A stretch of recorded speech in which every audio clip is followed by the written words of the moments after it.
आप सभी को बहुत बहुत नमन है। आज का विषय है प्रेम।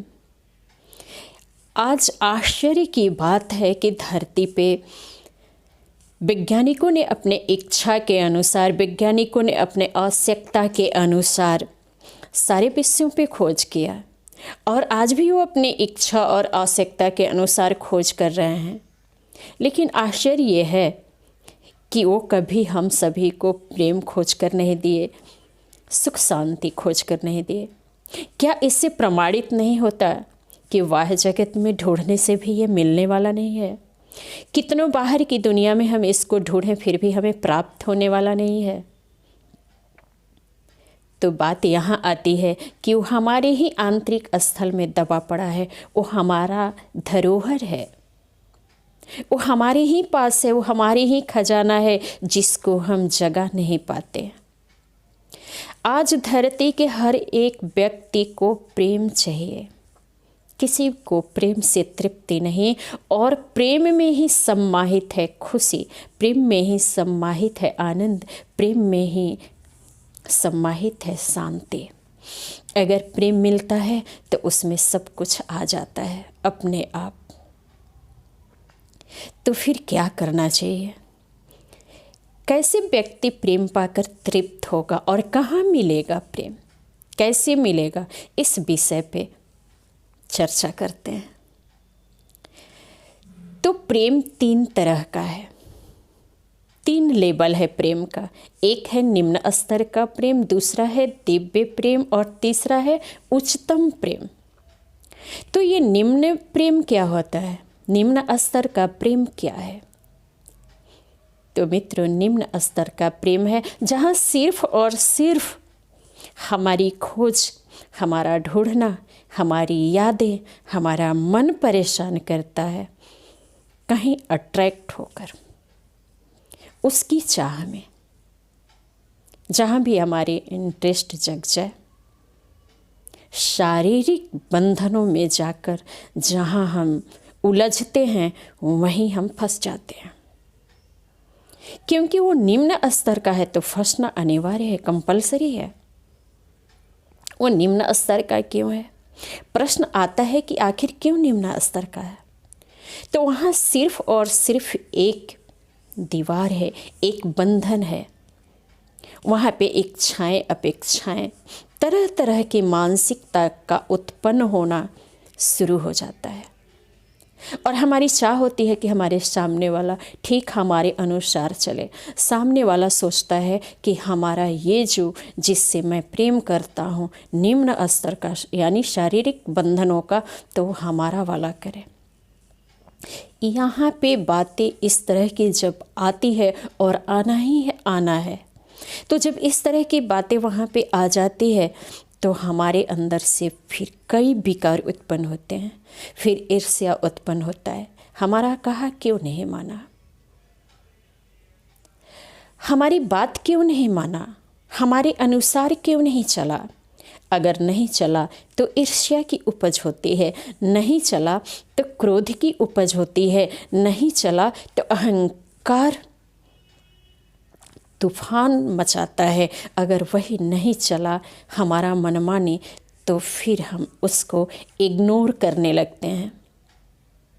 और जब हम इग्नोर करने लगते हैं तो सामने वाला कहता, आज तो दिन भर में 4-5 बार फोन आया, आज तो आया ही नहीं, आज तो कोई इंटरेस्ट नहीं है उसकी हमसे, आज तो कोई प्रेम नहीं। तो वहाँ कहता है कि चलो हम भी इग्नोर करते हैं। यानी कई तरह का विषय हमारे अंदर भूचाल पैदा करता है और एक दिन आकर वो टूट जाता है, बिखर जाता है। आप देखना, क्या प्रैक्टिकल जीवन में ऐसा होता नहीं है? ऐसा ही होता है और हर व्यक्ति आज परेशान है। तो फिर ऐसा बोझ ढोते रहें, इन विकारों का बोझ ढोते रहें। क्या हमारा यही व्यक्तित्व है? क्या यही सही है? तो आंसर आता है नो। क्यों?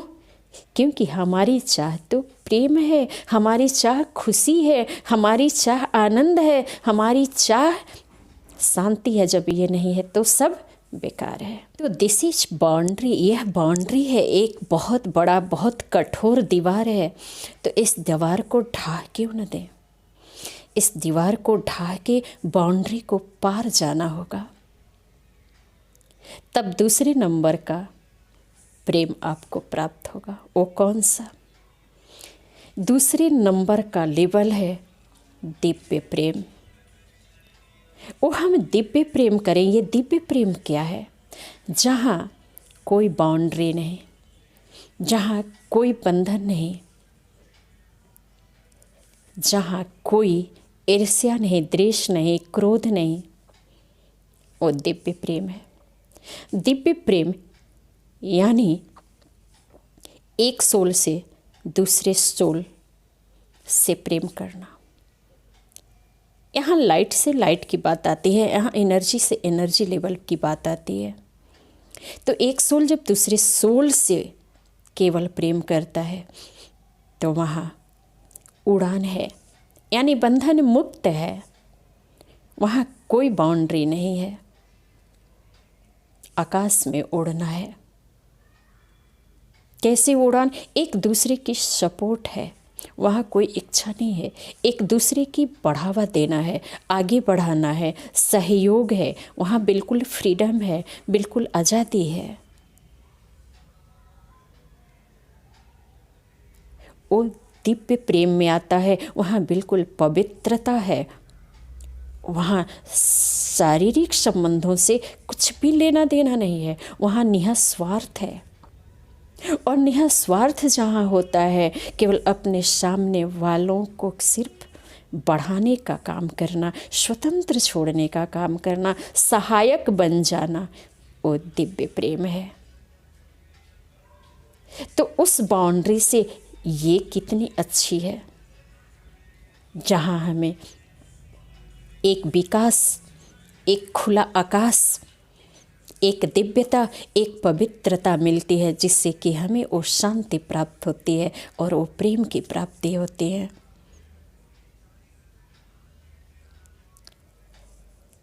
और तीसरा लेवल आता है उच्चतम प्रेम। ये उच्चतम प्रेम क्या है? तो ये दूसरे नंबर से भी आगे जाता है, ऊंची उड़ान भरता है ये प्रेम। इतनी ऊंची उड़ान भरता है कि आकाश ब्रह्मांड भी इसके लिए कम पड़ जाता है।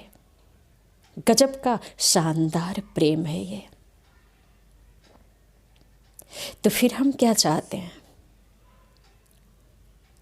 ऊंचा उड़ान भरना ही चाहते हैं, खुशी चाहते हैं, शांति चाहते हैं, बिल्कुल आनंद चाहते हैं। तो फिर जब उच्च से उच्च स्तर का प्रेम करेंगे, परमात्मा प्रेम करेंगे, यानी अपनी प्रेम सारा समर्पण कर देंगे उस परमात्मा के चरणों में, उनके हाथ से हाथ मिला लेंगे, तो उच्चतम प्यार हो जाएगा। फिर वो अपने से मुझे चलाएगा, मुझे चलने की ज़रूरत ही नहीं। जब एक बच्चा अपनी उंगली को पिता के हाथ में दे देता है तो पिता चलाता है उस बच्चे को, हमें कुछ भी सोचने की ज़रूरत नहीं पड़ती। जब हम अपना प्रेम समर्पण कर देंगे, जो ब्रह्मांड का मालिक है, जो अनंत सागर का मालिक है, जो सबका संचालक है, अगर उसको प्रेम में हम अपने को समर्पण कर देते हैं तो जीवन कितना शानदार बन नहीं जाता है, कमाल का जीवन हो जाता है। वो उसी को अनुभव होगा जो व्यक्ति ऐसा किया है, वो वही चखा होगा जो उस परमात्मा प्रेम को अपने में धारण किया होगा, लुटाया होगा। वो ऊंची उड़ान आकाश में भरता है और परमात्मा का हर एक चीज़ बनाई हुई में उस प्रेम को देखता है, ओतप्रोत हो जाता है। उस प्रेम का अनुभव वही कर पाता है जो परमात्मा से प्यार किया हो। अब इसको हमें सोचना है, तो फिर हम क्यों इस निम्न प्रेम को धारण करके निम्न प्रेम में अट्रैक्ट होकर उसमें घुटते रहें, उन विकारों को ढोते रहें, यहाँ बुद्धिमानी बिल्कुल नहीं है। व्यक्ति इसमें घूट जाता है, वो प्रेम ब्रेकअप हो जाता है, वो प्रेम टूट जाता है, वो प्रेम बिखर जाता है और पूरे जीवन उसी को सोचने में बीत जाता है। अपने हाथों में कुछ भी हासिल नहीं होता। तो इससे बढ़ के दिव्य प्रेम करें और धीरे धीरे उस उच्चतम प्रेम को धारण कर लें, जहाँ खुला आकाश हो, जहाँ सिर्फ और सिर्फ फ्रीडम हो, सिर्फ और सिर्फ आज़ादी हो। प्रेम व्यापक है, प्रेम कोई सीमित नहीं है, प्रेम उड़ान है, प्रेम दिव्य है, प्रेम पवित्र है, प्रेम आनंद है। इस आनंद को, इस फ्रीडम को, इस आज़ादी को, ये ऊंचा उड़ान को कौन नहीं चाहेगा। प्रेम की महत्ता को हम कभी इग्नोर नहीं कर सकते, प्रेम की महत्ता को कभी अनदेखा नहीं कर सकते। कृष्ण ने प्रेम की महत्ता को कितना सुंदर बनाया है, कितना व्यापक बनाया है, कितना दिव्यता लाया है। वो किसके लिए? हम सभी के लिए।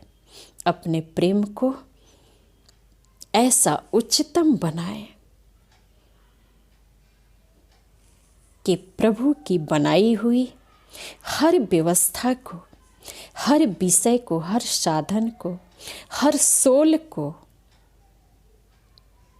प्रभु प्रेम में आरोपित कर दें। अपनी दृष्टि, अपनी वृत्ति, अपनी ध्येय,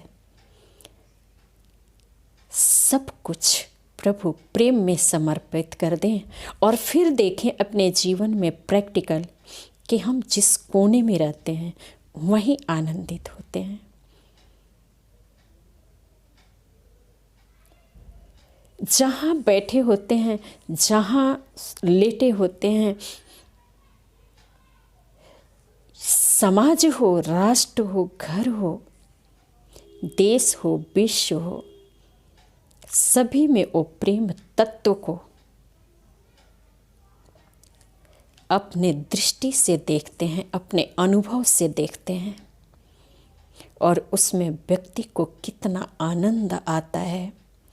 वो सब कुछ मिल जाता है जो कि अभी तक वो बाहर की दुनिया में ढूंढ रहा था, खोज रहा था। आज उसने अपने ज्ञान के प्रकाश से सब कुछ ऊपर कर दिया। जो दबा था उसको बाहर निकाल दिया और उसका एंजॉय लेने लगा, उसका आनंद लेने लगा। जब ये ज्ञान की प्रकाश हमारे अंदर आ जाता है तो हम प्रकाशित हो जाते हैं, क्योंकि वो प्रकाश हमारा और निम्न स्तर का नहीं होता, किसी व्यक्तिगत नहीं होता, वो पूरे अनंत ब्रह्मांड को चलाने वाला उस मालिक का होता है।